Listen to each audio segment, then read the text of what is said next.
Gavumenti ebakanye n'eddimu ery'okutumbula embeera z'Abannayuganda ng'eri wamu n'ebitongole ebirala omuli n'ekyo ekitegekera abantu. Mu kino ebintu ebikolebwa kuno byakufunibwa akatale bireme kutwalibwa mu mawanga ag'ebweru olwo nno Bannayuganda balyoke beesiime. Gavumenti ng'eyita mu Minisitule y'ebyobusuubuzi amakolero n'obwegassi yakuteekawo enkola ez'enjawulo ezigenda okuyamba eggwanga okutuukiriza ebiruubirirwa by'entegeka nnamutaayiika ey'omwaka 2040 ey'okulaba nti buli munnayuganda asobola okwetuusaako ebintu ebisookerwako mu bulamu. Kino kiddiridde ekitongole ekitegekera eggwanga ekya National Planning Authority okukawaŋŋamula nti okutuukiriza ebiruubirirwa by'entegeka ya 2040 byandijjamu kigoye weezinge olw'ebyenfuna okutambula akasoobo. Wabula minisitule yakuteekawo enkola ez'enjawulo omuli okuzza obuggya ebibiina eby'obwegassi, okusomesa abakulembeze baabyo n'okuzuula obutale obw'ebikolebwa mu bibiina bino kisobozese Bannayuganda okutereeza embeera yaabwe. Ebibiina by'obwegassi tuwandiisizza bingi bwe twogerera bisoba mutwalo gumu akasanvu naye bwero batugamba nga tetubiraba ebyedde ebyaliwo Wamala Growers, East Mengo titwalinga tubiwulira bivuga naye bino byemuwandiisa nga tebivuga.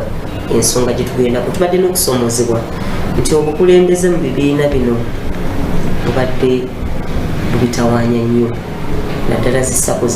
Minisitule era yakolaganira awamu n'ekitongole ekikola ku byamaguzi ebitundibwa ebweru kiyite Uganda Exports Promotions Board okuyamba Bannayuganda abalina bye batunda ebweru okutuukagana n'omutindo mu butale bw'ensi yonna. Nga tonnaba kulowooza kutunda bweru omutindo olina okugutuukiriza ate olina okuba ng'oyongeddeko ku value nti okutta amatooke ng'ago n'ogakolamu ekintu ekirala n'ofunamu. Ng'era gavumenti eyita mu bitongole eby'enjawulo yatandika kaweefuba ow'okulaba nti ebikolebwa mu ggwanga munda bifuna obutale nga tebinnatwalibwa bweru kisobozese okutumbula obusuubuzi munda mu ggwanga okusingira ddala ku ebyo ebyamaguzi ebikolebwa Bannayuganda. Ensonga enkulu ennyo etuyingiza mikago gino egy'amawanga ensonga yakugulirawo Bannayuganda butale.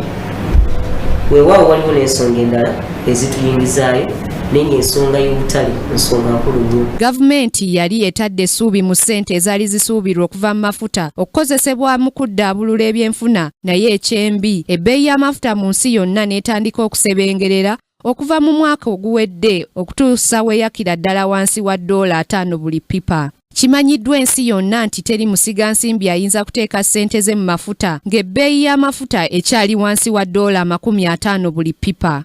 Kino kyaleeseewo okweraliikirira nti entegeka zonna ezaali zeesigamye ku ssente eziva mu mafuta zandigwa butaka. Grace Nantale Kakooza, Kingdom TV, amalindirire. This is Kingdom TV.